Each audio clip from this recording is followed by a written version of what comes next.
Will you pray with me? God, may the words of my mouth and the meditations of all of our hearts be acceptable, our rock and our Redeemer. Amen.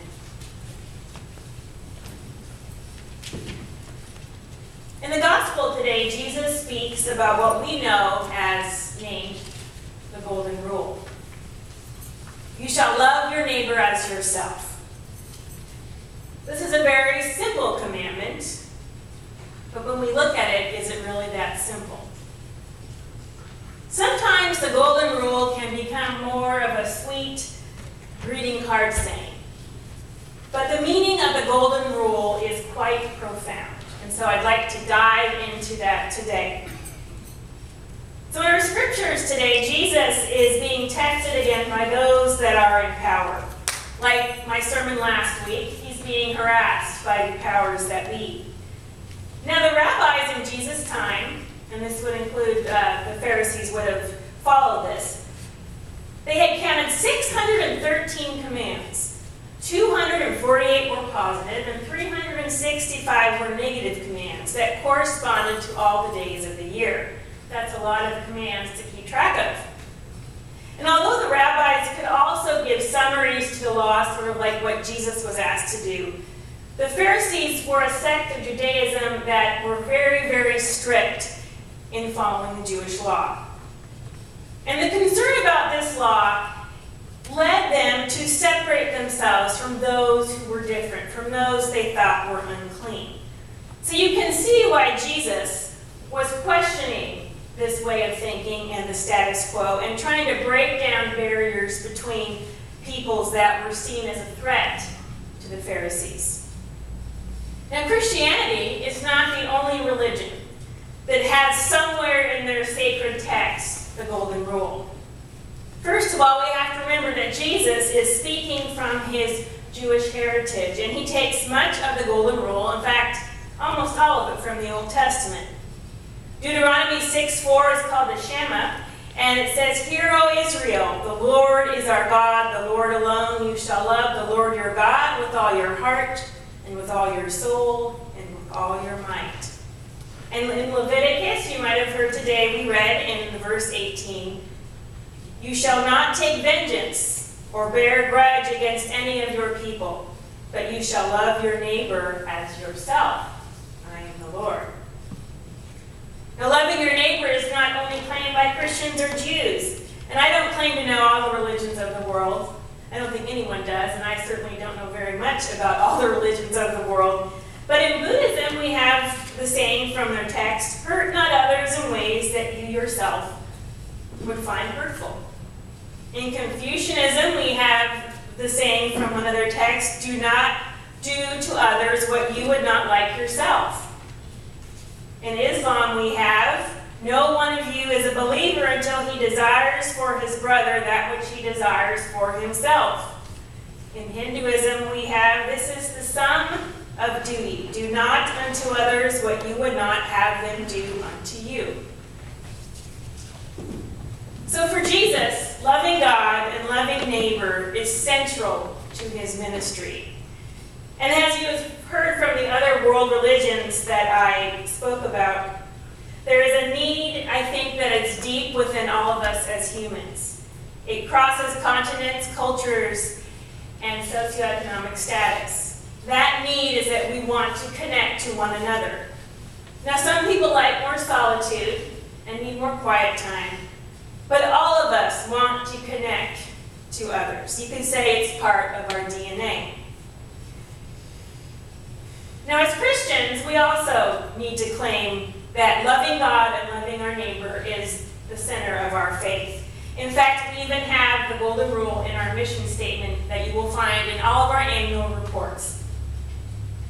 So we may say, it's quite simple. Love God, love your neighbor. Well, I guess it sounds simple, but we know it in our heart, but we often find it hard to carry it out. Loving God and loving our neighbor is just like any other spiritual discipline. Praying, reading the Bible, spending time in nature where you feel close to God. All of these things do. And truly, loving God and loving neighbor are one and the same. To love God is to love our neighbor, and to love our neighbor is to love God. In fact, I think loving our neighbors is a real, tangible, concrete way that we can see God in this world. Now, I would say loving our neighbor does not just benefit the neighbor. In fact, I think it benefits us more. There's actually there's an institute for everything, you know. An institute located in Cleveland called the Institute for Research on Unlimited Love. And one of its studies highlighted the joy, richness, and the helper's high, as they called it, that emerges from acts of altruistic love. You might also be aware of 12-step groups, like in Alcoholics Anonymous.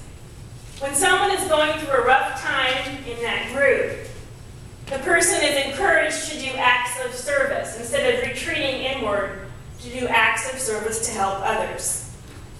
And in seminary, when I worked in a mental health day center for people with psychiatric disabilities, who were normally the benefactors of services or people reaching out, I was asked to create a group where the members of this center, who were very disabled by what was going on in their brain, I was asked to create a group where they went to the local animal shelter and gave back their time. A psychology student who was also an intern at this center with me felt that giving back to society would help the symptoms of mental illness. And I believe that was true. So what kind of love are we talking about here when we love our neighbor? Well, the Greek word that our English is translated from was agape. You probably heard the word agape before. The Greeks had many different kinds of words for love. Agape was and is used in Christian theology as the love of God or Christ for humankind. And in the New Testament, it's used for the fatherly love of God for humans, as well as the human love for God, which in turn extends to one's fellow man.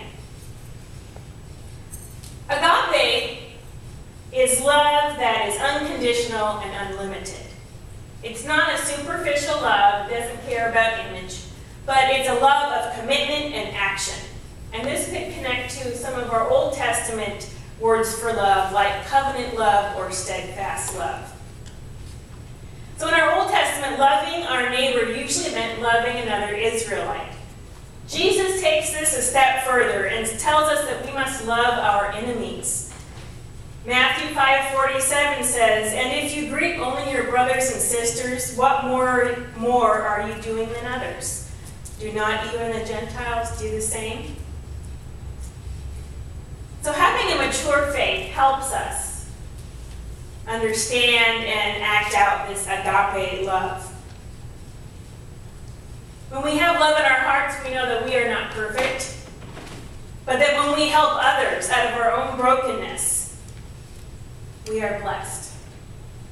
We are connected by a loving God who sees more in us than we could ever imagine.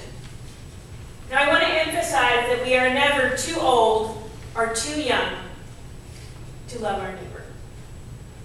Helping at a church event, feeding the hungry locally or globally, giving to a worthy cause, these are all ways that we can help our neighbor. But just as important is smiling, passing along a word of encouragement, praying. No matter who we are or where we all can show love to our neighbor. So let us thank God for giving us opportunities to love God and our neighbor. In doing so, our world is not a vast land, but a community united together in something much greater than we could ever imagine. God knows our heart, and God knows what is good for us. Let us listen to the one that is, and was, and forever shall be.